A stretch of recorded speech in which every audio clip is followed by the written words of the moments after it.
right, Johnny Steele here with the San Francisco Comedy Kings, and guess where we are today? The Punchline, San Francisco. The first place I saw live comedy. When did you guys first happen into this room? Well, with me, it was February of 1980, and I came down expecting very little because I'm thinking, these guys haven't been on TV, they're going to suck. And I saw Michael Pritchard, Jeremy Kramer, Bobby Slade, and they blew me away. And I was totally hooked on comedy after that. Wow. Yeah, it was always a great, incredible room. I didn't get here until 85, 86, I think, playing the Punchline. But were you in here before you performed? Did you? No. I did go to the Holy City Zoo because people were tired of me performing in their living rooms. So, Yeah. so I was like, hey, there's a place that you can go do this. Wait, what? I was doing postgraduate school in like 83, 84, somewhere around there. And hey, what's this comedy thing at this Punchline place? So we came way in from the burbs in the East Bay. And I think, if I remember in the mix, Michael Davis, he was a juggler. Remember Michael Davis? Yes. Wasn't that his name? He was on the bill. And I just remember, it's hard to sit here now, 40 years later, and remember being a bright-eyed young 23, 24, 25-year-old kid in the back of the room going, wow, this looks like fun. But yeah, that was my first show here probably my first live comedy show. Although as a very young man, we always went to the Alameda County Fair because it was better than the Contra Costa County Fair where I grew up.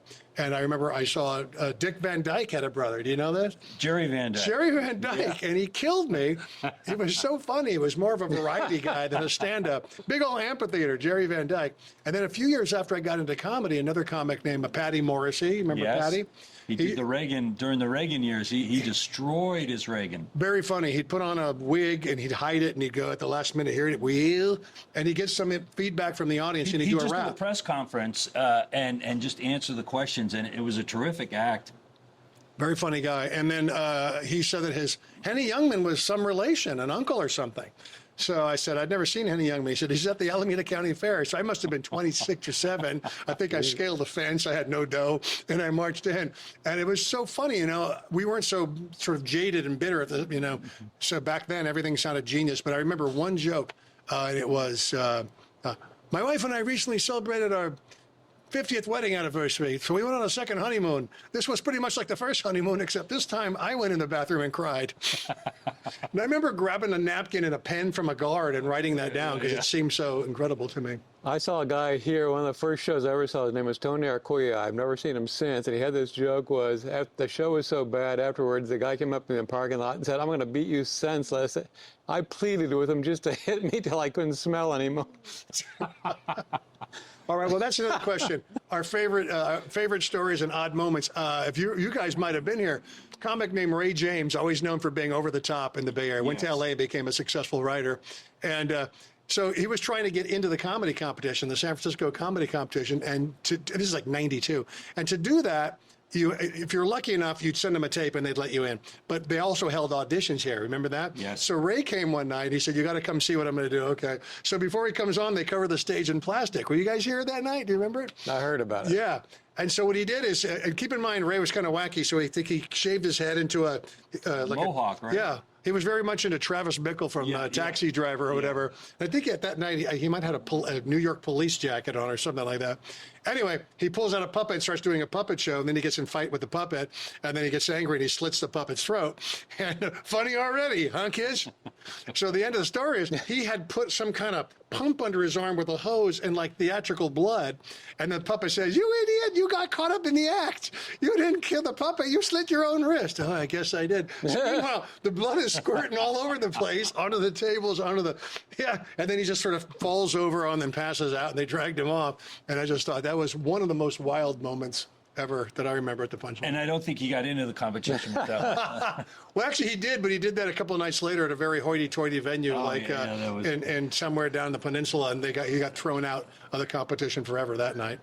I remember seeing guys like Denny Johnston, who just had a bulletproof act. It was just so damn funny, and he had like... That was one of the first acts I saw. He was great, yeah. Yeah, he was terrific, but his act was bam, bam, bam. The act didn't change one word, but he had this great John Wayne impression. A perfect John Wayne. But then he came up with a new bit, and everyone was like, oh, my God, Denny Johnston's got a new bit, and it was Zamfir, but he pulled out a rack of ribs, and Yeah. he was doing Zamfir, but then he had a little guitar nick on it, and it pulled it out, and it was like, it was, God. it was so wacky, but everyone was like, Denny Johnson's got a new bit. Denny Johnson's got a new bit. Funny. So let's, before we run out of too much time, tell people how we met and why we're here together and what the San Francisco Comedy Kings are about and why we put this together. The San Francisco Comedy Kings, we're kind of the last of the old guard still hanging around doing regular shows. We got great acts. They're relatively clean acts. You know what I like about it too is, and one thing that makes it work is we're so very different. I'm a smart ass, mostly ad-libby guy, and Michael is sort of Monty Python-esque and abstract, and Larry is sort of self-effacing, low energy. And so I just think it's like 3 shows in one. So I like that. Yeah, no, the crowds that have been coming, especially to the Punchline, they come out and they go, wow, that's a terrific show. And it's we get a good age range on it, too. The surprising thing is, it seems like a lot of young people like us, which kind of shocked me. We were worried because we want to put, we're talking about filming our show and trying to get it on some channel and maybe doing a small tour throughout California. But we always thought, well, maybe we're too old. Show business in LA, 40, 45, that's it. Yeah, But Larry's right. There were some kids sitting right there one night and they were screaming and yelling. They stood up and hugged us when we went out. And some kids came and knocked on the green room door. Remember those 3 kids that were sitting right here during the show? Yeah. And they said, we come to at least 1 show a month and we've seen nothing like this. And I said, well, we've been doing it for 40 years each. Some of the people you've been seeing have been doing it for 4 months, exactly. or maybe 4 years. No, So we have a deep bench of comedy, that's for sure. And that's what we bring to the stage. And that's why the show is good, because we are different, but it's a lot of, we each bring a lot of humor. And we also do a little silliness. Mike is just great at characters. Well, thank you very much, Nigel. That was great. And now here's blues legend Blind Lame Lemon with the weather. It cold out tonight. Sometimes Mike will be part of the show as a character. Yeah, that's Larry- a lot of fun, though, to come in, to interact with you guys. Yeah, as yeah. characters. Sometimes as a heckler, sometimes just walks right on stage. I'm not sure you can legally, there's an insurance. All right, can I help you, sir? But, I gave my dominatrix a bad review on Yelp. Oh, heavens, tell us about that. So I'm really going to get it next week. All right, thank you very much. And then Larry and I have started this vaudeville thing. It's an old style of vaudeville, and we found 1 or 2 jokes because there was no video during the vaudeville days or much film, and so we found 1 or 2 of the jokes, and then we just started writing our own, and we ended up with like 100 of them, and so we do those at the end of the show. Took a picture of a big bear when I was up in Alaska. Kodiak? No, I used a Polaroid. See, they got it. They haven't been making, have they been making Polaroids for 30? You guys weren't even born. Do they have them again? Our jokes are so old, they've come around again. They're nostalgic. Took my girlfriend skiing in Colorado. Aspen? No, but she got a nose ring. And Always popular. Always popular. A guy at the pool gave me one earlier this week for a goofy thing. all right, tell me my word, and we can do it now. What's my turnaround word? Will it work? No. All right, no, not. Well, we'll do. Larry and I will do one. We'll Had a save it for Mediterranean sandwich for lunch today. Falafel? No, I feel great. So we have 100 of them. You know what's funny is 100, and we can remember 40. yeah. You know what's funny is at first, even especially the young people, they, oh, that's not fun, it's stupid. And then you see them get caught up. And by the time we do the 8th or 10th or 12th one, everybody's on board. Yeah, no, it takes a while to get it rolling. And But people have come to the door and asked me, do you have a list of those? Yeah, yes. I said, if we had written them down and had a list of them, we'd probably publish them or something. we would memorize them. Yeah, right. And then we also, so it's not just straight stand-up. We do sketches and wacky stuff and crazy surprises. And Mike has written many of these, but sponsors. We have funny sponsors. We'll have a music stand on stage, and someone will go over. And we'll be back after this message from our sponsor. Oxygen. Trees can't get rid of it fast enough. Lungful today. And Mexamucil. Mexamucil, the spicy laxative. Put a little pep in your pipes. So we're playing at different theaters throughout the Bay Area. I think we're going to go down to Rooster Teeth Feathers at some point this fall. We're going to be here at the Punchline, hopefully more frequently. Some of the folks at the Punchline like us a lot, and they say, hey, come back more frequently. Probably up the Throckmorton Theater in Mill Valley. So, but this is sort of the home base. This is where we all sort of started. I can remember all sorts of. I remember bringing my girlfriend here when I was like 24. It was Valentine's Day, so I made a couple of Valentine's cookies, fed them to her in the green room, and says I got to go out and work now. And I remember that vividly. But yeah. Well, the Punchline was always a terrific stage to work, great club to work. The staff was always great. The audiences were great. So I mean, it's a killer room. It's set up for comedy. Specifically, low ceiling, nice height on the stage. People are all around you. When I do a gig, and most gigs sucked, I think who said that in their memoir, Bornstein? Steve Martin said that on like page 38. Seldom is comedy performed under ideal circumstances. You're fighting everything.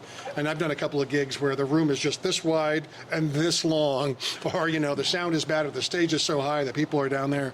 And this was pretty much perfect. When I tell people, how should I set up the room? I actually have pictures of this and say, this is how you should set up the room.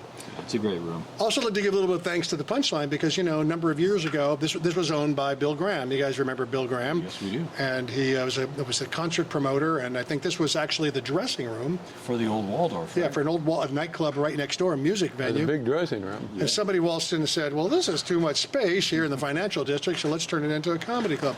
And so a few years ago, they were bought out by some corporate interests that aren't here. And so I wouldn't say we got short shrift, but, it was their booking acts out of L.A., and we're not from L.A., we're here and all that. But some of the local people who still work in the San Francisco area and some of the staff here at the Punchline said, bring these Mamalukes in. So we owe them a bit of gratitude because... Absolutely. Yeah. No, we have a loyal fan base locally. They come out to shows, and, we're doing shows like in the middle of the week. It's not like a primo Saturday night show. Yeah.